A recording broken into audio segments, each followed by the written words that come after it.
തെന്നിന്ത്യയിൽ ഏറ്റവും കൂടുതൽ പ്രതിഫലം വാങ്ങുന്ന നടിമാരിലൊരാളാണ് നയൻതാര. നായകനില്ലാതെ പോലും സിനിമ ചെയ്തു വിജയിപ്പിക്കാൻ കഴിയുമെന്ന് പലപ്പോഴും തെളിയിച്ച നയൻതാര താൻ ആവശ്യപ്പെടുന്ന പ്രതിഫലം നൽകി അഭിനയിക്കാൻ നിർമ്മാതാക്കളും ഒരുക്കമായിരുന്നു. എന്നാൽ കരിയറിൽ വലിയ വിജയം കൈവരിക്കാൻ നയൻതാരയ്ക്ക് കഴിഞ്ഞുവെങ്കിലും നയൻതാര പിന്നിട്ട വഴികൾ അത്ര മനോഹരമായിരുന്നില്ല. കരിയറിൽ തന്നെ ഇല്ലാതാക്കാൻ കഴിയുന്ന തരത്തിലുള്ള പല ഗോസിപ്പുകളും വിമർശനങ്ങളും നയൻതാരയ്ക്കെതിരെ പലപ്പോഴും ഉയർന്നിട്ടുണ്ട്. നടൻ സിംബുവുമായിട്ടുള്ള പ്രണയവും വലിയ രീതിയിൽ തന്നെ ചർച്ചയായിരുന്നു.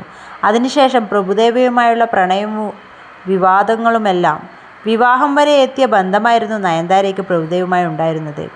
ഇവരുടെ ബന്ധത്തെ എതിർത്തുകൊണ്ട് പ്രഭുദേവയുടെ ഭാര്യ രംഗത്ത് വന്നതും വലിയ വിവാദമായിരുന്നു.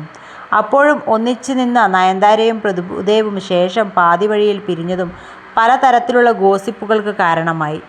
ശേഷമാണ് വിഘ്നേഷ് ശിവനുമായുള്ള താരത്തിൻ്റെ പ്രണയവാർത്ത പുറത്തു വന്നത്.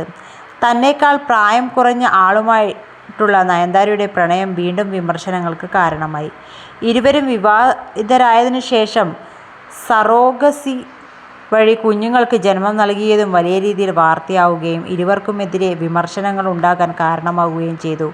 എന്നാൽ അതിനെയെല്ലാം വളരെ ലാഘവത്തോടെ നേരിട്ടാണ് തന്നെയാണ് നയൻതാരയ്ക്ക് തൻ്റെ ജീവിതത്തിൽ വിജയിക്കാൻ കഴിഞ്ഞതിൻ്റെ കാരണം. വിമർശനങ്ങളെ എല്ലാം ഇമോഷണലായിട്ട് നേരിട്ടിരുന്ന എങ്കിൽ പക്ഷേ നയൻതാരയ്ക്ക് തൻ്റെ ജീവിതത്തിൽ വിജയം നേടാൻ കഴിയുമായിരുന്നില്ല. ഇന്ന് അഭിനയ ജീവിതത്തിലും കുടുംബജീവിതത്തിലും ഒരുപോലെ വിജയിച്ച താരമാണ് നയൻതാര.